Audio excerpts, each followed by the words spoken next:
ನನ್ನ ಒಂದೇ ಪ್ರಶ್ನೆ, ಅರುಣ್ ಪುತ್ತಿಲಾರ್ ಅವರು ಇಷ್ಟರವರೆಗೆ ಬಿ ಜೆ ಪಿಗೆ ವೋಟ್ ಹಾಕಿದ್ದಾರ? ಹಿಂದೂ ನಾಯಕನಾಗಿರಬೇಕಾದ್ರೆ ಅವರಿಗೆ ಎಮ್ ಎಲ್ ಎ ಅಗತ್ಯ ಉಂಟಾ? ಎಲ್ಲಾದರೂ ಒಂದು ಗಲಾಟೆ ಆದಾಗ ತಕ್ಷಣ ಅಲ್ಲಿ ಹೋಗಿ ತಾನು ಅದರ ನೇತೃತ್ವವನ್ನು ವಹಿಸಿ ನಾನೇ ಎಲ್ಲ ಮಾಡಿದ್ದು ಅಂತೇಳಿ ತೋರಿಸ್ಕೊಳ್ಳುವಂಥ ಪ್ರವೃತ್ತಿ ಅರುಣ್ ಪುತ್ತೂರಿನ ವಿಧಾನಸಭಾ ಚುನಾವಣೆ ಮೇ 10 ಜರಗಲಿಕ್ಕಿದೆ. ಈಗಾಗಲೇ ನಾಮಪತ್ರನ ಸಲ್ಲಿಸಿದ್ದಾರೆ. ನಮ್ಮ ಅಭ್ಯರ್ಥಿಯಾಗಿ ಶ್ರೀಮತಿ ಆಶಾ ತಿಮ್ಮಪ್ಪನವರನ್ನು ನಾವು ಇಳಿಸಿದ್ದೇವೆ. ಇದರ ನಂತರ ಹಲವೊಂದು ಗೊಂದಲಗಳು ಸೃಷ್ಟಿಯಾಗಿದೆ. ನಮ್ಮ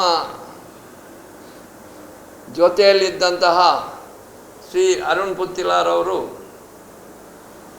ಬಂಡಾಯ ಅಭ್ಯರ್ಥಿಯಾಗಿ ಹಾಕಿದ್ದಾರೆ. ನನ್ನ ಒಂದೇ ಪ್ರಶ್ನೆ,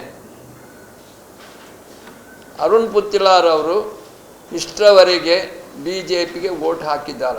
ಎಮ್ ಎಲ್ ಎಲ್ಲಿ ನಾನು ಇದು ಸಣ್ಣ ವೋಟ್ನಲ್ಲಿ ಹೇಳುವುದಿಲ್ಲ, ಸಣ್ಣ ವೋಟ್ನಲ್ಲಿ ಗ್ರಾಮದಲ್ಲಿ ಇದು ತಾಲೂಕು ಪಂಚಾಯತೆಲ್ಲ ಹಾಕಿರ್ಬೋದು. ಇಷ್ಟರವರೆಗೆ ಒಂದು ಸಾರಿ ಹಾಕಿದ್ದಾರೆ. ಶಕುಂತಲಾ ಶೆಟ್ಟಿ ಸುಧಾಕರ್ ಶೆಟ್ಟರ ವಿರುದ್ಧ ಕಂಟೆಸ್ಟ್ ಮಾಡಿದಾಗ ಒಂದು ಸಾರಿ ಹಾಕಿದ್ದಾರೆ. ಅದು ಬಿಟ್ಟರೆ ಯಾವತ್ತಾದರೂ ಅವರು ಬಿ ಜೆ ಪಿಗೆ ವೋಟ್ ಹಾಕಿದ್ದಾರಾ ಅಂಥೇಳಿ ನಾನು ಒಂದು ಪ್ರಶ್ನೆಯನ್ನು ಕೇಳಬೇಕಾಗ್ತದೆ. ಯಾಕಂತೇಳಿ ನಾನು ಅವರೊಟ್ಟಿಗೆ ಜೊತೆಯಲ್ಲೇ ಇದ್ದವ. ಅವರು ಕ್ಯಾಂಪೇನಿಗೆಲ್ಲ ಬರ್ತಾಯಿದ್ರು. ವೋಟಿಗೆ ಆಗುವಾಗ ಅವರದ್ದು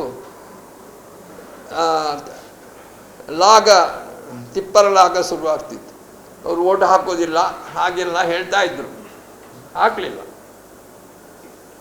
ಒಬ್ಬ ಬಿ ಜೆ ಪಿ ಅಭ್ಯರ್ಥಿ ಆಗಬೇಕಿದ್ರೆ ಅವನು ಬಿ ಜೆ ಪಿಯಲ್ಲಿ ಕೆಲಸ ಮಾಡಿ ಜನರ ಕಾರ್ಯಕರ್ತರ ಎಲ್ಲ ಮೆಚ್ಚುಗೆಯನ್ನು ಕಳಿಸಿ ನಂತರ ಅವನು ಒಂದು ಅಭ್ಯರ್ಥಿಯಾಗಿ ವರಿಷ್ಠರು ಅವನನ್ನು ಆರಿಸ್ತಾರೆ. ಇದು ಹಾಗೆ ಅಲ್ಲ. ಮುಖ್ಯವಾಹಿನಿಗೆ ಮುಖ್ಯವಾಹಿನಿ ಬರಲೇ ಇಲ್ಲ. ಒಂದು ಸಾರಿ ಅವರಿಗೆ ಅಪ್ಪಯ್ಯಮಣಿಯವರ ಅಧ್ಯಕ್ಷರಾಗಿದ್ದಾಗ ನಾವು ಕಾರ್ಯದರ್ಶಿ ಹುದ್ದೆಯನ್ನು ಕೊಟ್ಟಿದ್ದೆವು. ಆಗ ಅದನ್ನು ತಿರಸ್ಕರಿಸಿದರು. ಆಮೇಲೆ ಅಲ್ಲಿಂದ ಸತತವಾಗಿ ಎಲ್ಲ ಪ್ರತಿಭಟನೆ ಮೀಟಿಂಗ್ಗಳಲ್ಲಿ ಕೂಡ ತನ್ನದೇ ಆದ ಬೇರೆ ಒಂದು ಸಂಘವನ್ನು ಮಾಡಿಕೊಂಡು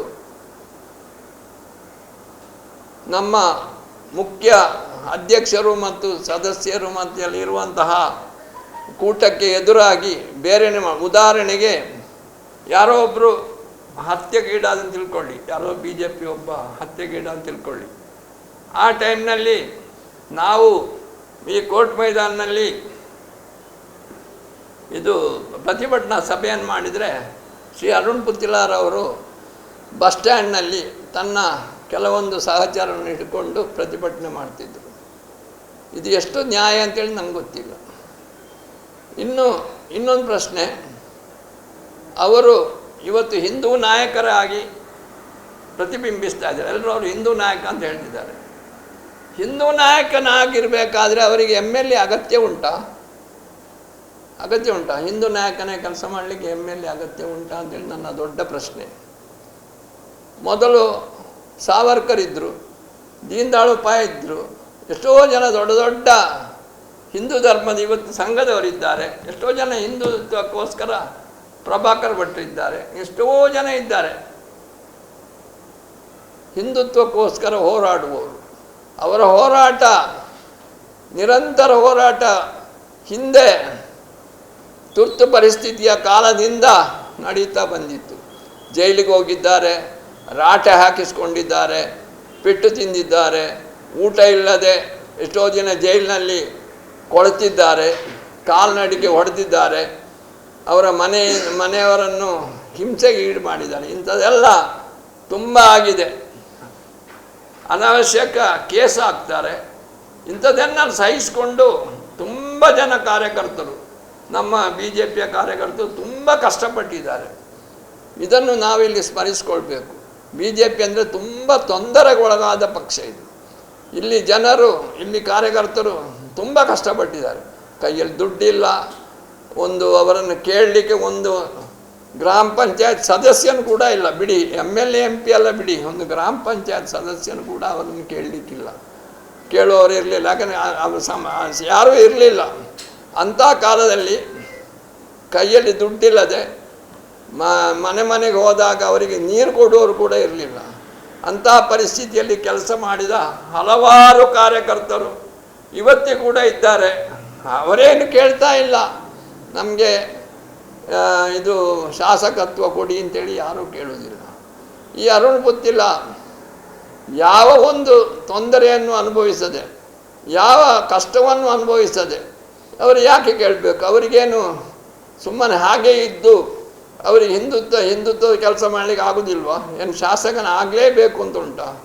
ಇನ್ನು ಅವರ ಹಿಂದುತ್ವದ ಬಗ್ಗೆ ಮಾತಾಡೋದಾದರೆ, ಅವರು ಅನೇಕ ದೇವಸ್ಥಾನಗಳಲ್ಲಿ ಆಡಳಿತವನ್ನು ಮಾಡಿದ್ದಾರೆ. ಮುಖ್ಯವಾಗಿ ಮುಂಡೂರು ದೇವಸ್ಥಾನದಲ್ಲಿ ಆಡಳಿತ ಮಾಡಿದ್ದಾರೆ. ಮುಂಡೂರು ದೇವಸ್ಥಾನದಲ್ಲಿ ಅವರ ಮೇಲೆ ಸುಮಾರು 17-18 ಕೇಸುಗಳು ನಾವು ಹಾಕಿದ್ದಲ್ಲ, ಅಲ್ಲಿನ ಎಕ್ಸಿಕ್ಯೂಟಿವ್ ಆಫೀಸರ್ ಅವ್ರ ಮೇಲೆ ಕೇಸ್ ಹಾಕಿದ್ದಾರೆ.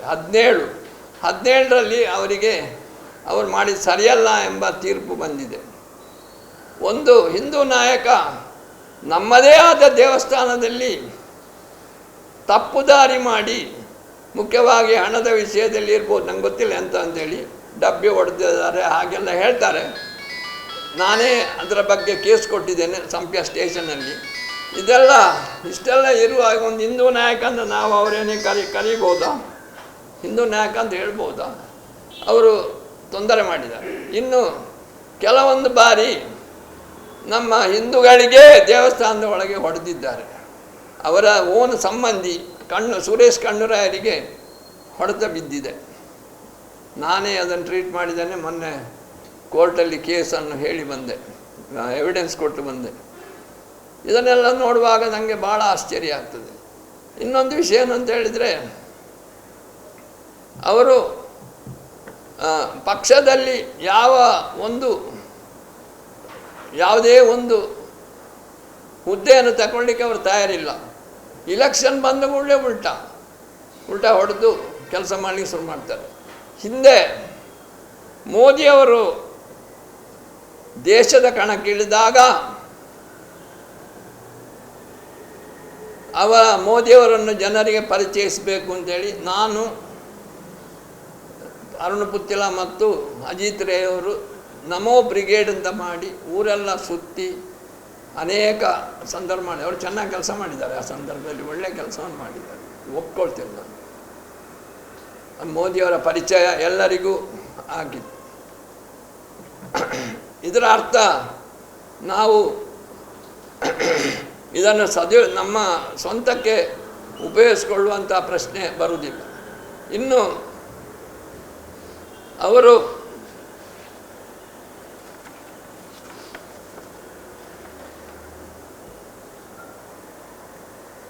ಪಕ್ಷದಲ್ಲಿ ಇರುವಂತಹ ಯಾವುದಾದ್ರೂ ಒಂದು ಗಣೇಶೋತ್ಸವ ಆಗಲಿ ಅದರಲ್ಲೆಲ್ಲ ಕೆಲಸ ಮಾಡ್ತಾಯಿದ್ದರು.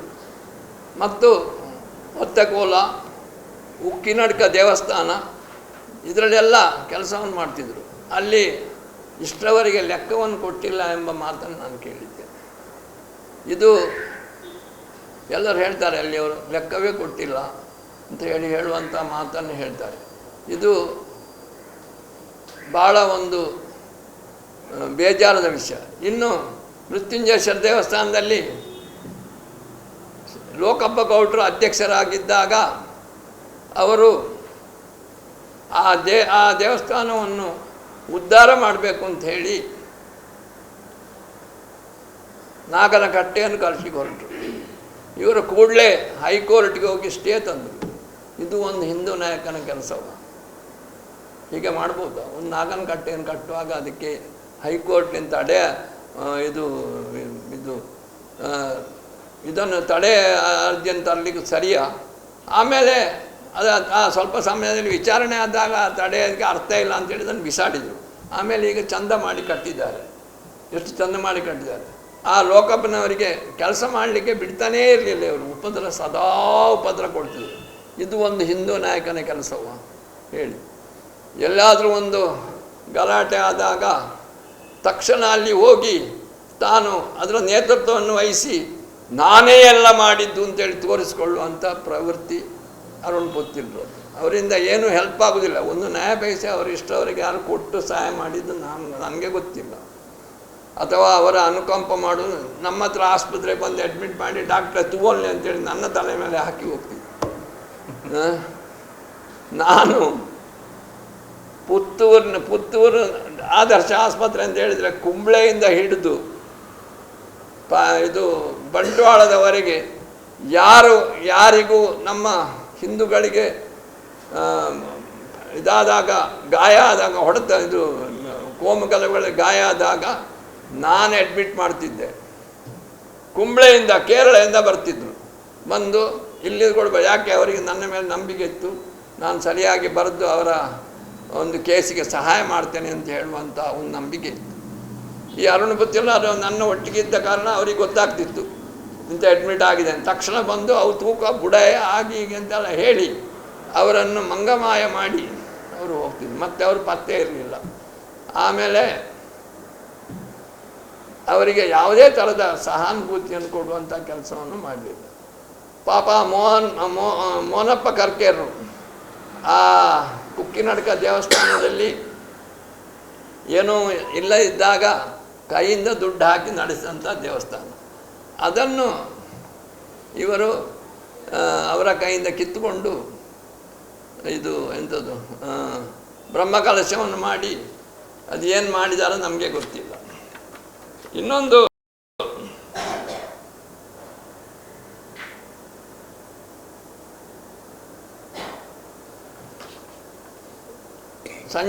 ಸಂಜೀವ್ ಮಠಂದೂರರು ಒಂದನೇ ಬಾರಿ ಇಲೆಕ್ಷನ್ ನಿಂತಾಗ ಇವರು ಒಂದು ಇದೇ ಥರ ಇಲೆಕ್ಷನ್ ಟೈಮ್ನಲ್ಲಿ ಒಂದು ಪುಕಾರ ಎಬ್ಬಿಸಿದ್ರು. ಏನು ಅಂತ ಹೇಳಿದರೆ, ಅವರು ಇದು ತನಗೆ ಕೊಡಬೇಕು ಅಂತ ಹೇಳುವಂಥ ಪುಕಾರ ಎಬ್ಬಿಸಿದ್ರು.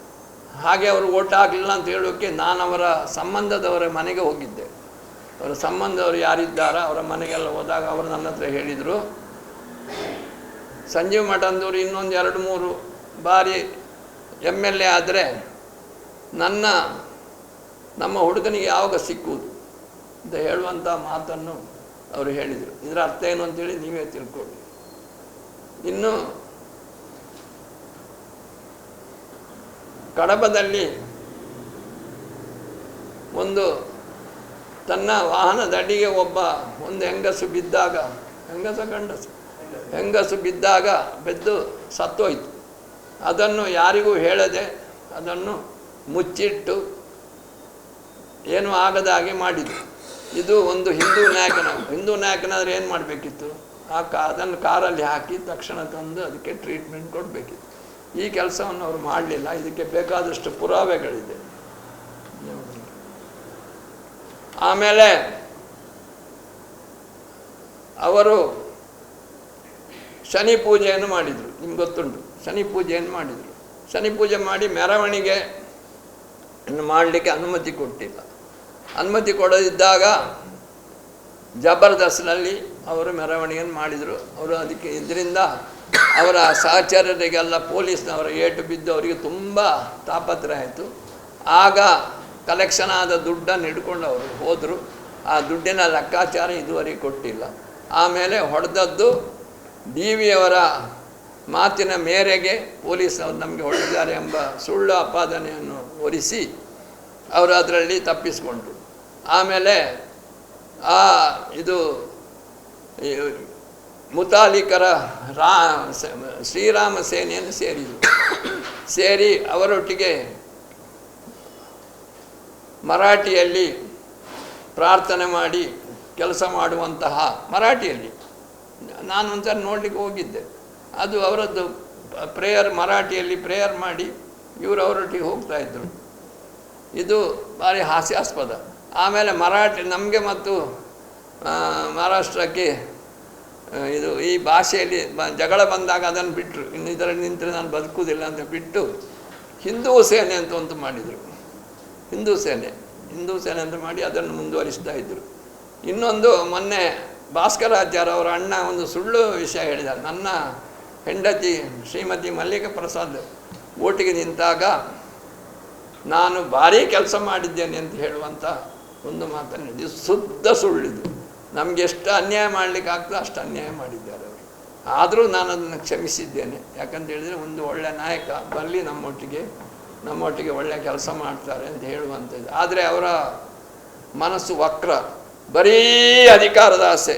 ಅಧಿಕಾರ ಬಿಟ್ಟರೆ ಬೇರೇನೂ ಇಲ್ಲ, ನನಗೆ MLA ಆಗಲೇಬೇಕು, MLA ಬಿಟ್ಟು ಬೇರೆ ಏನು ಬೇಡ ನನಗೆ ಅಂತ ಹೇಳುವಂಥ ಒಂದು ಪ್ರವೃತ್ತಿ ಅವರದ್ದು. ಹೀಗಿರುವಾಗ ಅಂಥವರು ನಮಗೆ ಲೀಡರ್ಸ್ ಬೇಡ. ನಮಗೆ ಯಾರು ಬೇಕು?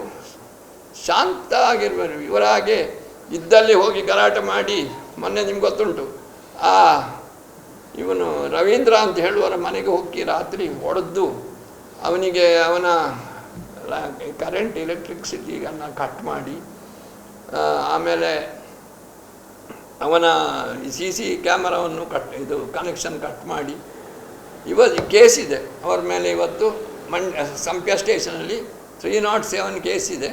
ಆದರೂ ಪೊಲೀಸ್ನವ್ರು ಏನು ಮಾಡ್ತಾ ಇಲ್ಲ. ಯಾಕೆ ಹೇಳಿ ನಮ್ಗೆ ಗೊತ್ತಿಲ್ಲ. ಅದಕ್ಕೆ ಏನೋ ಬಲವಾದ ಕಾರಣ ಇರ್ಬೋದು. ಸೊ ಹೀಗೆ ನಮ್ಗೆ ಯಾರು MLA ಬೇಕು? ಶಾಂತವಾಗಿ ಅಭಿವೃದ್ಧಿಯ ಬಗ್ಗೆ ಆಲೋಚನೆ ಮಾಡಿ ಅಭಿವೃದ್ಧಿ ಆಗಬೇಕು. ಆಮೇಲೆ ಎಲ್ಲರ ತೊಂದರೆಗಳನ್ನು ಆಲಿಸಬೇಕು.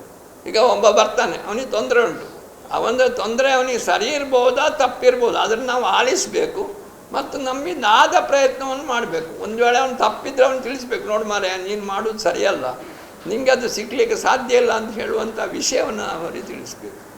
ಇಂಥ ಕೆಲಸವನ್ನು ಅವ್ರು ಮಾಡೋದಿಲ್ಲ.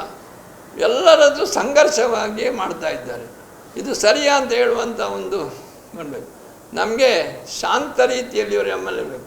ಕಾಂಗ್ರೆಸ್ ಆಗಲಿ, ಇವತ್ತು ಕಾಂಗ್ರೆಸ್ನಲ್ಲಿ ಕೂಡ ಹಾಗೆ ಶಾಂತ ರೀತಿಯಲ್ಲ, ಹಿಂದುತ್ವ ನಾನು ನೋಡಿಕೊಳ್ತೇನೆ, ನಿಮ್ಮನ್ನು ಬಿಡುವುದಿಲ್ಲ ಅಂತ ಹೇಳುವಂಥ MLA ಇರುವಾಗ ಅದು ಬೇಡ ನಮಗೆ ಆಶಾ ತಿಮ್ಮಪ್ಪ ಶಾಂತವಾಗಿರುವವರು.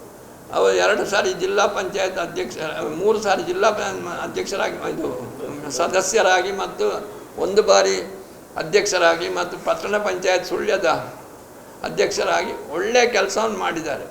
ಒಂದು ಸುಳ್ಳು ಪುಕಾರನ್ನೆಬ್ಬಿಸಿದ್ದಾರೆ. ಏನು ಅಂತ ಹೇಳಿದರೆ ಅವರಿಗೆ ಕೂಡುವುದಿಲ್ಲ, ಅವರಿಗೆ ನಡಿಲಿಕ್ಕೆ ಕೂಡುವುದಿಲ್ಲ, ಕೆಲಸ ಮಾಡಲಿಕ್ಕೆ ಕೂಡುವುದಿಲ್ಲ. ಇದು ಶುದ್ಧ ಸುಳ್ಳು.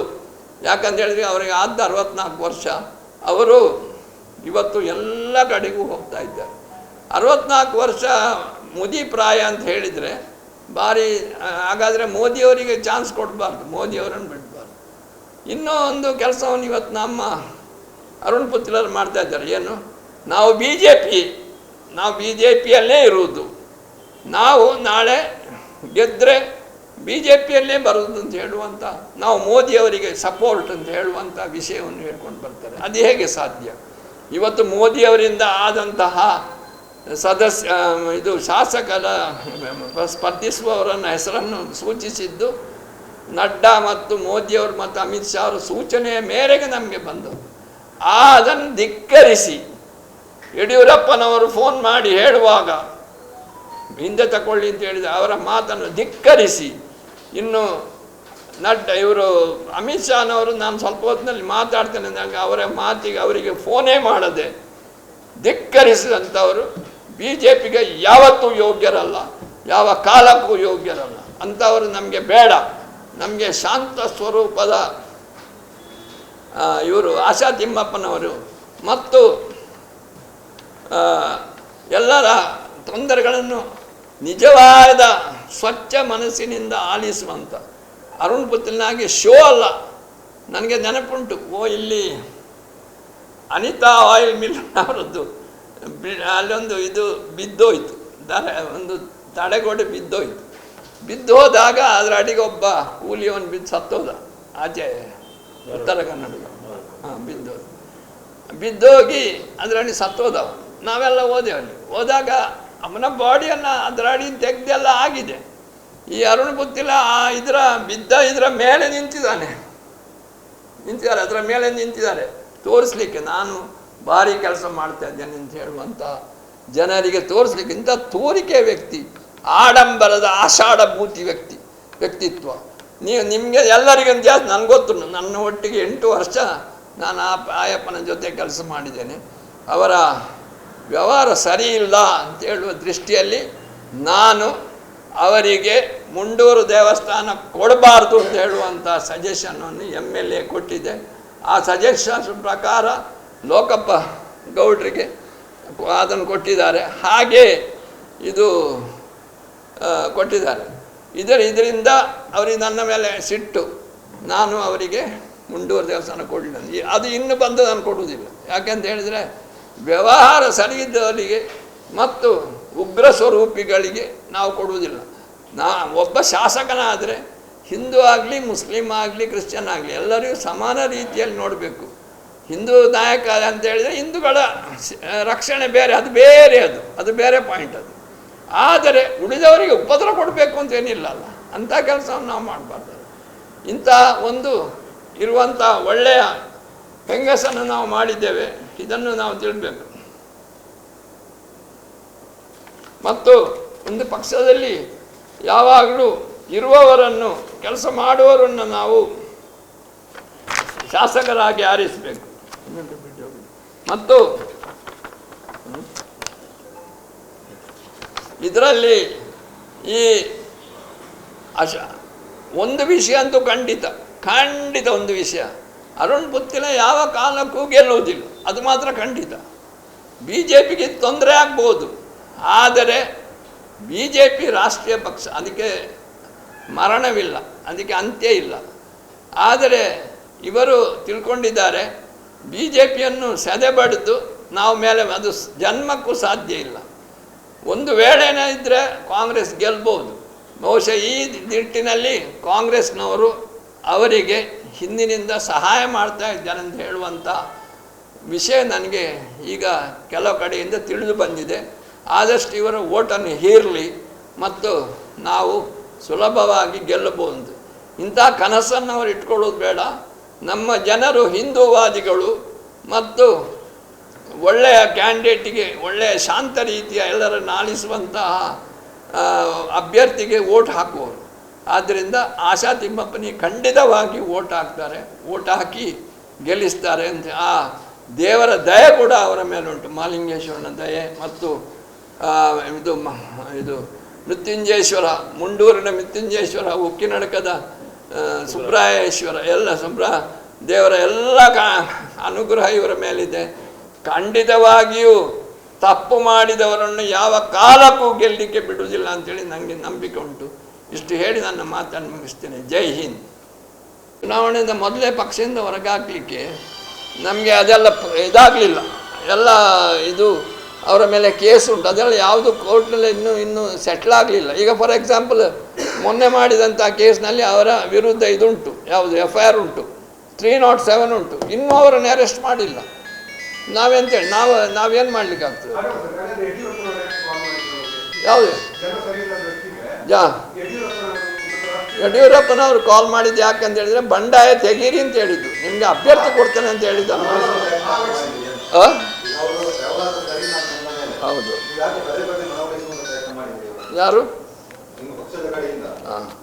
ಅವರು? ನಾನು ಮೋದಿ ಬ್ರಿಗೇಡ್ನಲ್ಲಿ ಅವನು ಸೇರಿಸಿದ್ದು ಯಾಕೆ ಅಂತ ಹೇಳಿದರೆ ಅವರಲ್ಲಿ ಒಳ್ಳೆ ಗುಣಗಳುಂಟು, ಒಳ್ಳೆ ಸಂಘಟನಾ ಶಕ್ತಿ ಉಂಟು. ಅವರನ್ನು ನಮ್ಮ ಪಕ್ಷಕ್ಕೆ ಉಪಯೋಗಿಸ್ಕೊಳ್ಬೇಕು ಎಂಬ ದೃಷ್ಟಿ ಸರಿ ಮಾಡಿ ನಾನು ಉಪಯೋಗಿಸ್ಕೊಳ್ತೇನೆ ಎಂಬ ದೃಷ್ಟಿಯನ್ನು ಫೋನನ್ನು ಇಟ್ಕೊಂಡು ನಾನು ಮಾಡಿದ್ದು. ಅದು ಮೊನ್ನೆ ನಾನು ಹೇಳೋದು ಕೇಳಿ, ನೀವು ಒಬ್ಬ ಕೂತ್ಬೇಡ, ಹೇಳೋದು ಕೇಳಿ. ಅವರು ಇಲೆಕ್ಷನ್ ಟೈಮ್ನಲ್ಲೇ ಗಲಾಟೆ ಮಾಡೋದು, ಬಾಕಿ ಟೈಮ್ನಲ್ಲಿ ಶಾಂತ ಆಗಿರ್ತಾರೆ. ಅದೊಂದು ವಿಚಿತ್ರ ಅವರದ್ದು. ಇಲೆಕ್ಷನ್ ಟೈಮ್ನಲ್ಲೇ ಗಲಾಟೆ ಮಾಡೋದು, ಇಲೆಕ್ಷನ್ ಇನ್ನೇನು ನಾಮಪತ್ರ ಹಾಕಬೇಕು ಅಂತ ಹೇಳುವಾಗ ಗಲಾಟೆ ಶುರು ಮಾಡ್ತಾರೆ.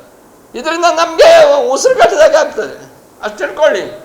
ಅವ್ರು ಬಾಕಿ ಟೈಮ್ನಲ್ಲಿ ಸರಿ ಇರ್ತಾರೆ, ಇವರು ಸರಿಯಾದರು ತೊಂದರೆ ಇಲ್ಲ ನಮ್ಮ ತಗೊಳ್ಳುವ ಅಂತ ಹೇಳುವಾಗ ಶುರು ಇಬ್ಬರದ್ದು. ಯಾಕೆ ಉಸಿರು ಕಟ್ಟುದು? ಉಸಿರು ಕಟ್ತಾ ನಾನು ಹೇಳ್ತಾನೆ ಕೇಳಿ, ಅದು ಹೇಳ್ತಾನೆ ಕೇಳಿ, ನಾನು ಹೇಳ್ತಾನೆ ಕೇಳಿ. ನನ್ನೊಟ್ಟಿಗೆ ಸುಮಾರು ಕಡೆ ಎಲ್ಲ ಬಂದರು, ಪರಿಚಯ ಆಯ್ತು ಅವರಿಗೆಲ್ಲ. ನಮಗೇನು ಗೊತ್ತು ಇವರು ಹೀಗೆ ಮಾಡ್ತಾರೆ ಅಂತೇಳಿ. ಲಾಸ್ಟ್ ಮಿನಿಟ್ ಮಾಡುವಾಗ ಅವರಿಗೆ ಇವರು ಭಾರಿ ಒಳ್ಳೆ ಜನ, ನಾನು ಮುದುಕ, ಅವರು ಯಂಗ್ಸ್ಟರ್, ಇವರು ಒಳ್ಳೇದಂತ ಕಾಣ್ತದೆ. ಅದೇ ನಮಗೆ ಉಸಿರು ಕಟ್ಟುದು. ಅದಕ್ಕೆ ಬುದ್ಧಿ ಬೇಕಾದಷ್ಟು ಸರಿ ಹೇಳಿದ್ದೇನೆ. ಮುಖ್ಯವಾಗಿ ಬರಬೇಕು, ನಾನು 3 ಸಲ ಕರ್ಕೊಂಡು ಹೋಗಿದ್ದೇನೆ ಆಫೀಸಿಗೆ ಅದೇ 3 ಸಲ ಬಂದದ್ದು ಅವನು, ಆಮೇಲೆ ಬರಲೇ ಇಲ್ಲ. ನಾನು ಹೇಳಿ ನೀವು ಬನ್ನಿ ಆಫೀಸಿಗೆ, ಸೆಕ್ರೆಟರಿ ಪೋಸ್ಟ್ ತಗೊಳ್ಳಿ. ಮೊನ್ನೆ ಕೂಡ ಹೇಳಿದೆ, ಇಲ್ಲ ಬೇಕು ಅಂತ ನಾನೇ ಇಲ್ಲ ನಾನು ಬೇಕು ಅಂತ ಹೇಳಿದ್ದು. ಯಾರು ಸೆಕ್ರೆಟರಿ ಪೋಸ್ಟ್ ಕೊಡಿದ್ದು? ಯಾವ ಹೇಳಿದ್ದು ಇವರು? ಇದರಲ್ಲಿ ಯಾವುದು ಸಂಜೀವಣ್ಣ ಮೊದಲನೇ ಬಾರಿ ನಿಂತಾಗ ಹೇಳಿದ್ದು. ಅದು ಶನಿ ಪೂಜೆ ಹಳೇದು ಕೊಡ್ಬೇಕು. ಅರೆ ಒಬ್ಬ ಮನುಷ್ಯ ಒಂದು ತಪ್ಪು ಮಾಡಿದರೆ ಅವರನ್ನು ಇದು ಗಲ್ಲಿಗೆ ಹಾಕುದು, ಹಾಗೇನಿಲ್ಲ. ಸರಿ ಮಾಡಿ ನೋಡಿ, ನಾನು ಹೇಳಿದಲ್ಲ, ಅವರಲ್ಲಿ ಸಂಘಟನಾ ಶಕ್ತಿ ಉಂಟು, ಹುಷಾರಿದ್ದಾರೆ ಅವರು ಅದನ್ನು ನಾವು ಯೂಸ್ ಮಾಡಿಕೊಳ್ಬೇಕು. ನಾವು ಹಾಗೆ ಹೊರಗೆ ಹಾಕ್ತಾ ಹೋದ್ರೆ ಮತ್ತೆ ನಾವು ಹಿಂದುತ್ವ ಫೈಟ್ ಮಾಡೋದು ಹೇಗೆ? ನಾವು ನಮ್ಮ ಪಕ್ಷವನ್ನು ಬೆಳೆಯುವುದು ಹೇಗೆ? ಹೌದು, ಅವರನ್ನು ಅಧ್ಯಕ್ಷ ನಾನು ಮಾಡಿದ್ದೇನೆ. ಯಾವುದು ಅವರು ಸರಿಯಾಗಬಹುದೆಂಬ ದೃಷ್ಟಿಯಿಂದ ಮಾಡಿದ್ದೇನೆ. ಮತ್ತು ಗಣೇಶೋತ್ಸವದಲ್ಲಿ ಅವರದ್ದು ಯಾವ ರೀತಿಯ ತಪ್ಪನ್ನು ಮಾಡಲಿಲ್ಲ. ಗಣೇಶರು ಕರೆಕ್ಟ್ ಆಗಿದ್ದರು. ಎಲ್ಲಿ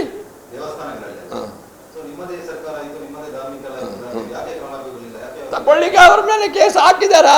ಇವರು ಹಾಕಿದ್ದಾರೆ. ಅದು ಇನ್ನೂ ಅದು ಯಾವುದೋ ಒತ್ತಡಕ್ಕೆ ಬಲಿಯಾಗಿ ಇವರು ಪೊಲೀಸ್ನವರ ಮೇಲೆ ಆಕ್ಷನ್ ತಗೊಂಡಿಲ್ಲ. ಲೋಕಪ್ಪ ಗೌಡ್ರು, ನಳಿನ್ ಲೋಕಪ್ಪ ಗೌಡ್ರು. ಹೌದು. ಈ ಲೋಕಪ್ಪ ಗೌಡ್ರ ಹೆಂಡತಿ ನಿಮ್ಮ ಪತ್ನಿ ಶಾಸಕರಾದ ಸಂದರ್ಭದಲ್ಲಿ ಪಕ್ಷೇತರರಾಗಿ ಸ್ಪರ್ಧೆ ಮಾಡಿದರು. ಹೌದು. ಅಂತವರನ್ನ ಈಗ ಮತ್ತೆ ನೀವು ಬೆಂಬಲ ಮಾಡ್ತಾ ಇದ್ದೀರಲ್ಲ, ಹೌದು. ಸರಿ? ನಾವು ಆ ರೀತಿ ನೋಡುವುದಿಲ್ಲ. ಪಕ್ಷ ಅವರು ಸ್ವತಂತ್ರವಾಗಿ ನಿಂತಿದ್ರು, ಆದರೆ ನಂತರ ಎಷ್ಟೋ ಜನ ಇದ್ದಾರೆ ಕಾರ್ಯಕರ್ತರು, ನಂತರ ಸರಿಯಾಗಿದ್ದಾರೆ. ನಾವು ಅವರನ್ನೆಲ್ಲ ತಗೊಂಡಿದ್ದೇವೆ. ಈ ಅರುಣ್ ಪುತ್ರ ಕೂಡ ತಪ್ಪು ಮಾಡಿದ್ದಾರೆ, ಅವರನ್ನು ನಾವು ತಗೊಂಡಿದ್ದೇವೆ, ಎಲ್ಲರನ್ನು ತಗೊಂಡಿದ್ದೇವೆ. ಪುನಃ ಮಾಡಬಾರ್ದು. ಪುನಃ ಮಾಡಿದ್ರೆ ತಪ್ಪು. ಪ್ರತಿ ಎಲೆಕ್ಷನ್ ಅಲ್ಲೂ ಮಾಡ್ತಾ ಹೋಗ್ಬಾರ್ದು.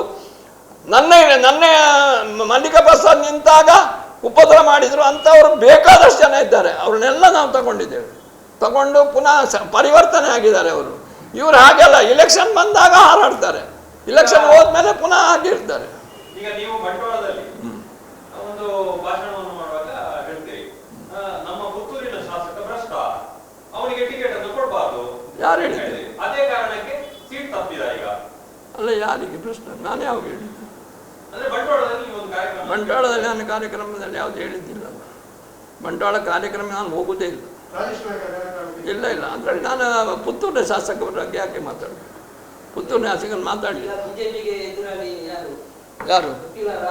ಅಲ್ಲ, ಬಿಜೆಪಿ ಅಂದ್ರೆ ಕಾಂಗ್ರೆಸ್ ಮಾತಾಡುವುದಿಲ್ಲ. ಯಾಕೆಂತ ಹೇಳಿದ್ರೆ ಫಸ್ಟ್ ನಮ್ಮ ಕಾಲಿಗೆ ಕಂತಿದ ಮುಳ್ಳನ್ನು ತೆಗಿಬೇಕು ಫಸ್ಟಿಗೆ, ಆಮೇಲೆ ಫೈಟಿಂಗ್ ಹೋಗುದು. ಈಗ ಏನಾಗಿದೆ ಅಂತ ಹೇಳಿದ್ರೆ, ಮುಳ್ಳು ಕಂತಿದೆ, ನಡಿಲಿಕ್ಕೆ ಆಗ್ತಾ ಇಲ್ಲ, ಆ ಮುಳ್ಳನ್ನು ತೆಗೆದು ಸ್ವಲ್ಪ ಔಷಧಿ ಹಾಕಿ ಮತ್ತೆ ಈಗ ಫೈಟಿಗೆ ಅಂತೇಳಿ ಕಾಂಗ್ರೆಸ್. ಇಲ್ಲ, ರೈಲು ಹೋಗಿರುವುದಿಲ್ಲ. ಇರುವುದೇ ಸ್ವಲ್ಪ ಟೈಮ್. ಈಗ ಮಾಡ್ತಾ ಇದ್ದೇವಲ್ಲ. ಈಗ ಅದು ಮತ್ತಿನ ವಿಷಯ. ಪಕ್ಷದಲ್ಲಿ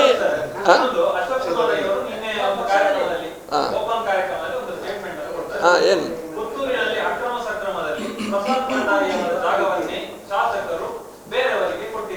ಪ್ರಸಾದ್ ಭಂಡಾರಿಗೆ ಜಾಗವೇ ಇಲ್ಲ. ಪ್ರಸಾದ್ ಭಂಡಾರಿಗೆ ಜಾಗವೇ ಇಲ್ಲ.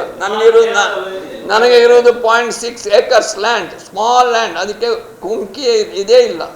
ನಾನು ಯಾವ ಇದಕ್ಕೂ ನಾನು ಅಪ್ಲೈ ಮಾಡಲಿಲ್ಲ. ಇಲ್ಲ, ಖಂಡಿತ ಇಲ್ಲ. ನನಗೆ ಜಾಗವೇ ಇಲ್ಲ. ಯಾವುದಿಲ್ಲ. ಅಲ್ಲ ಬಿಜೆಪಿ ಬಂಡಾಯ ಅಂತ ಹೇಳಿದ್ರೆ ಅವರು ನಮ್ಮೊಟ್ಟಿಗೆ ಈಸ್ ಎ ಸಿಂಪಥೈಸರ್. ಬಿಜೆಪಿ ಸಿಂಪಥೈಸರ್.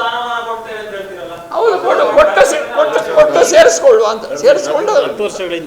ಹೌದು, ಯಾವುದು ಬಂಡಾಯ ಆಗುದು ಹೇಗೆ? ಅಲ್ಲ, ಬಂಡಾಯ ಇದು ಅಂತ ಹೇಳುದಲ್ಲ. ಅವರಿಗೆ ಸಿಂಪಥೈಸರ್ ವೋಟರ್ ಅಂತೇಳಿ ಎಣಿಸ್ಕೊಂಡು ನಾವು ಮಾಡಿದ್ದು. ಬಟ್ ನಮ್ಮ ಎಣಿಕೆ ತಪ್ಪಾಗಿದೆ. ಹೌದು, ನನ್ನ ಶಿಷ್ಯ. ಹೌದು, ನನ್ನ ಶಿಷ್ಯ. ಹೌದು, ನಿಮ್ಮ ನಡುವೆ ಗಲಾಟೆ ಆಗ್ತದೆ ಅಂತ ಹೇಳಿದ್ರಿ. ಹೌದು, ಯಾಕೆ ನಮ್ಮ ನನ್ನ ಜೊತೆ ಬಿಟ್ರಿ ಅಂತ ಹೌದು ಅಲ್ವಾ? ಅನಂತರ ಇಲ್ಲ ಅವರಿಗೆ ನಾನು ಯಾವಾಗ ಮುಂಡೂರು ಮೃತ್ಯುಂಜಯೇಶ್ವರ ದೇವಸ್ಥಾನದ ಆಡಳಿತವನ್ನು ಕೊಡಲಿಲ್ವೋ ಆಗ ನನ್ನ ಹತ್ರ ಅವರಿಗೆ ಸಿಟ್ಟು ಬಂದು ನನ್ನಿಂದ ದೂರ ಆದರು. ನನಗೂ ಇವತ್ತು ಅವರಿಗೆ ಏನು ಇದಿಲ್ಲ, ಏನು ಯಾವ ಥರದ ಜಗಳವೂ ಇಲ್ಲ. ಆದರೆ ಅವರು ಪಕ್ಷಕ್ಕೆ ಮಾಡಿದ್ದು ನನಗೆ ತುಂಬ ಬೇಸರ ಆಗಿದೆ. ಯಾಕಂದ್ರೆ ನನ್ನೊಟ್ಟಿಗೆ ಕೆಲಸ ಮಾಡಿದವರು, ಹಾಗಿರುವಾಗ ಅವರು ಹೀಗೆ ಮಾಡಿದ್ದು ನನಗೆ ತುಂಬ ಬೇಸರ ಆಗಿದೆ. ಅದು ಇನ್ನೂ ಅವರು ಸರಿ ಮಾಡಿಕೊಂಡು ಗಣೇಶೋತ್ಸವ ಬಂದರೆ ನಾನು ಅವರನ್ನು ತಗೊಳ್ತೇನೆ, ಖಂಡಿತ ತಗೊಳ್ತೇನೆ. ಶಿಷ್ಯ ಹೌದು, ಆದ್ರೆ ಏನು ಮಾಡೋದು, ಶಿಷ್ಯ ಸರಿ ಇಲ್ಲ. ಹೌದು, ನೋವಾಗ್ತಾ ಇದೆ, ನಿಜವಾಗಿ ನೋವಾಗ್ತಾ ಇದೆ. ಏನು ಜಿಲ್ಲಾ ಪಂಚಾಯತ್ ಕ್ಷೇತ್ರದಲ್ಲಿ ನೆಲ್ಲಿಯಾಡಿಯ ಜಿಲ್ಲಾ ಪಂಚಾಯತ್ ಕ್ಷೇತ್ರದಲ್ಲಿ ನೀವು ಬಿಜೆಪಿಯ ಅಭ್ಯರ್ಥಿಯಾದ ಬಾಲಕೃಷ್ಣ ಬಾಣಂದ ಅವರ ವಿರುದ್ಧ ನೀವು ಪಕ್ಷೇತರ ಅಭ್ಯರ್ಥಿಯನ್ನು ಕಣಕ್ಕಿಳಿಸುವ ಮೂಲಕ ನೀವು ಕೂಡ ಪಕ್ಷ ವಿರೋಧಿ ಚಟುವಟಿಕೆಯನ್ನು ಇಲ್ಲ, ನಾನು ಯಾವ ಪಕ್ಷ ವಿರೋಧಿ ಮಾಡಿಲ್ಲ. ಯಾಕಂದ್ರೆ ಅವರು ಬಂದು ಎಲ್ಲಿ ಆ ಊರಿನವರೆಲ್ಲ ಬಂದು ನನಗೆ ಹೇಳಿದ್ರು, ಅವನು ನಿಲ್ಲಿಸಬಾರ್ದು ಹೇಳಿದ್ರು. ಆಗ ಒಂದು 100 ಜನ ನನ್ನ ಹಾಸ್ಪಿಟ್ಲನ್ನ ರೂಮ್ನ ಎದುರು ಬಂದು ಇವರನ್ನು ನಿಲ್ಲಿಸ್ತೇನೆ ಅಂತ ಹೇಳಿದರು. ನಾನು ಹೇಳಿದೆ, ನೀನು ನಿಂತರೆ ನೀನು ಸೋಲ್ತಿ, ಬಾಣಜಾಲು ಸೋಲ್ತಾನೆ ಅಂತ ಹೇಳಿದೆ. ನೋಡಿ ಯೋಚನೆ ಮಾಡು, ಇಲ್ಲ ಜಿಲ್ಲಾ ಪಂಚಾಯತ್ ಹುದ್ದೆಯನ್ನು ನಿಮ್ಮ ಕಾಲ್ನಡಿಗೆ ತಂದು ಬಿಡ್ತೇನೆ ಅಂತ ಹೇಳಿದವ. ಆಯ್ತು ಮಾರೆ, ನಿಲ್ಲು ಅಂತ ಹೇಳಿದೆ. ಮತ್ತು ನಾನು ಯಾವುದೇ ಥರದ ಕ್ಯಾಂಪೇನ್ ಆಗಲಿ ಯಾರಿಗಾರು ಹೇಳುವುದಾಗಲಿ ಯಾವುದೂ ನಾನು ಮಾಡಲಿಲ್ಲ. ಗೊತ್ತಿಲ್ಲ, ಈಗ ನನ್ನ ಮೇಲೆ ಆರೋಪ ಮಾಡುವವರು ಪುತ್ತೂರು ದೇವಾಲಯಕ್ಕೆ ಅಲ್ಲಿ ಒಂದು ನಡೆಯಲ್ಲಿ ನಿಂತು ಹೇಳಲಿ ಎಂದು ಸವಾಲು ಹಾಕಿದ್ದಾರೆ. ನೋಡಿ, ದೇವರ ಮೇಲೆ ಟೊಳ್ಳು ನಂಬಿಕೆ ಇದ್ದವರ ಮಾತನ್ನು ಕೇಳಿಕೊಂಡು ನಡೆಯಲೆಲ್ಲ ಬಂದು ನಿಂತು ಮಾಡುವಂಥ ನಮಗೆ ಮಹಾಲಿಂಗೇಶ್ವರನ ಮೇಲೆ ಅಪಾರ ಭಕ್ತಿ ಉಂಟು. ನಾವು ಆ ಭಕ್ತಿಯನ್ನು ನಮ್ಮ ಒಂದು ಈ ಮಾನವ ಸಹಜವಾದ ಕ್ಷುಲ್ಲಕ ಕಾರಣಕ್ಕೆ ಹೋಗಿ ದೇವರ ಮುಂದೆ ನಿಂತ್ಕೊಂಡು ಆಣೆ ಹಾಕುವುದು ಇದೆಲ್ಲ ನಾನು ಒಪ್ಪುವುದಿಲ್ಲ. ನಾನು ದೇವಸ್ಥಾನಕ್ಕೆ ಹೋಗೋದು ಕೈ ಮುಗಿಲಿಕ್ಕೆ, ಏನು ನಾನು ಬೇಡಲಿಕ್ಕೆ ಹೋಗೋದಲ್ಲ, ದೇವಸ್ಥಾನಕ್ಕೆ ಕೈ ಮುಗಿಲಿಕ್ಕೆ ಹೋಗೋದು. ಲೋಕ ಕಲ್ಯಾಣ. ಇವತ್ತು ನಾನು ಸತ್ಯ ಹೇಳ್ತೇನೆ, ಇವತ್ತು ನಮ್ಮ ತೊಂದರೆ ಈ ಇಲೆಕ್ಷನ್ ಅಲ್ಲ, ಮಳೆ ಬರಲಿಲ್ಲ, ಮಳೆ ಬೇಕು ಈ ಊರಿಗೆ. ಈ ಮಳೆ ಬಂದಿಲ್ಲ, ಇಲ್ಲಿ ಎಲ್ಲ ತೋಟಗಳು ಸುಡ್ತಾ ಉಂಟು. ಅದನ್ನು ನಾವು ನೋಡಬೇಕು. ನಾನು ದೇವರಿಗೆ ಕೈ ಮುಗಿದು, ದೇವರೇ ಮಳೆ ಕೊಡಿ, ಮೊದಲು ಮಳೆ ಕೊಟ್ಟು ಈ ದೇಶ, ನಮ್ಮ ಈ ಜಾಗವನ್ನೆಲ್ಲ, ನಮ್ಮ ಈ ದೇಶವನ್ನು ಉದ್ಧಾರ ಮಾಡಿ ನಾನು ಬೇಡುವುದು ಅದು. ನಾನು ಹೋಗಿ ಇಂಥವರನ್ನು ಗೆಲ್ಲಿಸು ಅಥವಾ ನಡೆಗೆ ಬಂದು ಹೇಳು, ಇದಕ್ಕೆ ನಾನು ದೇವರನ್ನು ಯೂಸ್ ಮಾಡೋದಿಲ್ಲ. ನನಗೆ I got highest respect for god. ದೇವರ ಮೇಲೆ ತುಂಬ ಭಕ್ತಿ ಇರುವ ವ್ಯಕ್ತಿ ನಾನು ದೇವರನ್ನು ಈಗ ಕ್ಷುಲ್ಲಕ ಕಾರಣಕ್ಕೆಲ್ಲ ನಾನೀಗ ಮೋದಿಯವರಿಗೆ ಹತ್ರ ಹೋಗಿ ನಿಂತು ಇದನ್ನು ಸರಿ ಮಾಡು ಅಂತ ಹೇಳಲಿಕ್ಕಾಗ್ತದ? ಮೋದಿಗಿಂತ 1,000 ಪಾಲು ಮೇಲೆ ದೇವರು. ಅಂಥವರ ಮೇಲೆ ನಿಂತ್ಕೊಂಡು ನಾನು ಇದು ಹೇಳಬೇಕಾ? ಯಾವುದು ನಡೆಯಲ್ಲಿ ನಿಂತ್ಕೊಂಡು ಹೇಳು, ಅದೆಲ್ಲ ಬೇಡ. ಅದಕ್ಕೆ ಕ್ರೈಮ್ ಇದು ಪೊಲೀಸ್ನವರಿದ್ದಾರೆ, ನ್ಯಾಯಾಲಯ ಉಂಟು, ಅದನ್ನು ನಾನು ತೀರ್ಮಾನ ಮಾಡ್ತೀನಿ. ಹೌದು, ನಾನು ಸೂಚಿಸಿದ್ದೇನೆ. ಅಲ್ಲ, ಜನರ ಇದು ಕೆಲವೊಂದು ಕಾರಣಕ್ಕೋಸ್ಕರ, ಅದು ನಾವು ಹೇಳಲಿಕ್ಕಾಗೋದಿಲ್ಲ. ಕೆಲವೊಂದು ಕಾರಣಕ್ಕೋಸ್ಕರ ಇಲ್ಲಿ ಅಭ್ಯರ್ಥಿಯನ್ನು ಬದಲಾಯಿಸಬೇಕು ಅಂತೇಳಿ, ಅಭ್ಯರ್ಥಿಯನ್ನು ಬದಲಾಯಿಸಬೇಕು ಅಂತ ಜನರ ಒತ್ತಡ ಇತ್ತು. ಆ ಒತ್ತಡಕ್ಕೋಸ್ಕರ ಅವರ ಇದು ನಮ್ಮೊಟ್ಟಿಗೆ ಬೆರೆಯುವುದಿಲ್ಲ, ಆ ಥರ ಈ ಥರ ಅಂತ ಅನೇಕ ಕಾರಣಗಳುಂಟು. ಆ ಕಾರಣಕ್ಕೋಸ್ಕರ ಅಭಿವೃದ್ಧಿ ಮಟ್ಟಿಗೆ ಮಠಂದೂರಿನ ವಿಷಯ ಹೇಳಲಿಕ್ಕೆ ಸಾಧ್ಯ ಇಲ್ಲ. ಈ has done wonderful work, excellent work. But ಅವರದ್ದು ಏನೋ ಜನರಿಗೆ ಅವರದ್ದು ಇದರಲ್ಲಿ ಈಗ ನಾನೊಂದು ಏನೋ ಒಂದು ಇಟ್ಕೊಂಡು ಹೋಗ್ತಾನೆ, ಅವರು ಅದನ್ನು ಮಾಡಿಕೊಡಲಿಲ್ಲ. ಅದೆಲ್ಲ ಇದ್ದದ್ದೇ ಮಾಮೂಲು ಆ್ಯಂಟಿ ಇನ್ಕಂಪೆನ್ಸಿ. ಅದಕ್ಕೋಸ್ಕರ ಬದಲಿಸಬೇಕು ಅಂತ ಹೇಳಿದರು. ನನಗೆ ಹೆದರಿಕೆ ಆಯಿತು, ಇನ್ನು ಇವರೆಲ್ಲರ ಉಲ್ಟೆ ಹೊಡೆದ್ರೆ ನಾವು ಸೋಲ್ತೇವೆ ಎಂಬ ಹೆದರಿಕೆಯಿಂದ ನಾನು ವರಿಷ್ಠರಿಗೆ ಬರೆದೆ, ಅವರನ್ನು ಚೇಂಜ್ ಮಾಡಬೇಕು. ಚೇಂಜ್ ಮಾಡೇ ಇದ್ದರೂ ಪರವಾಗಿಲ್ಲ, ಅವರ ತಪ್ಪು ನನ್ನ ಬಿಡಿಸಿ ಅವರನ್ನು ಕ್ಲೀನ್ ಮಾಡಿ ಇಳಿಸಬೇಕು ಅಂತೇಳಿ 1 ವರ್ಷ ಮೊದಲೇ ಹೇಳಿದ್ದೇನೆ ನಾನು. ಸರಿ, ಅವರಲ್ಲಿರುವ ತಪ್ಪನ್ನು ಸರಿಪಡಿಸಿ ಅವರನ್ನು ಇಳಿಸಬೇಕು ಅಂತ ಹೇಳುವಂಥದ್ದನ್ನು ನಾನು 1 ವರ್ಷ ಮೊದಲೇ ಹೇಳಿದ್ದೇನೆ. ಮೊನ್ನೆ ಪುನಃ 6 ತಿಂಗಳ ಮೊದಲೇ ಹೇಳಿದ್ದೇನೆ. ಅದು ಸರಿ ಆಗಲಿಲ್ಲ ಅಂತ ನನಗೆ ಕಾಣ್ತದೆ. ಯಾಕಂತ ಹೇಳಿದರೆ, ಇಲ್ಲಾಂದರೆ ಜನರು ಇವರು ವರಿಷ್ಠರು ಅದನ್ನು ಇದು ಮಾಡ್ತಿದ್ರು. ಕೆಲವರ ಸ್ವಪ್ರತಿಷ್ಠೆಗೆ ಬೇಕಾಗಿ ಪಕ್ಷವನ್ನು ಬಲಿಕೊಡಲಾಗ್ತಾ ಇದೆ.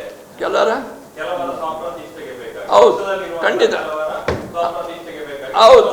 ಅರುಣ್ ಪುತ್ರನ ಸ್ವಪ್ರತಿಷ್ಠೆಗೋಸ್ಕರ ಬಿಜೆಪಿಯನ್ನು ಬಲಿಕೊಡಲಾಗ್ತಿದೆ. ಎಲ್ರಿಗೂ ಧನ್ಯವಾದ.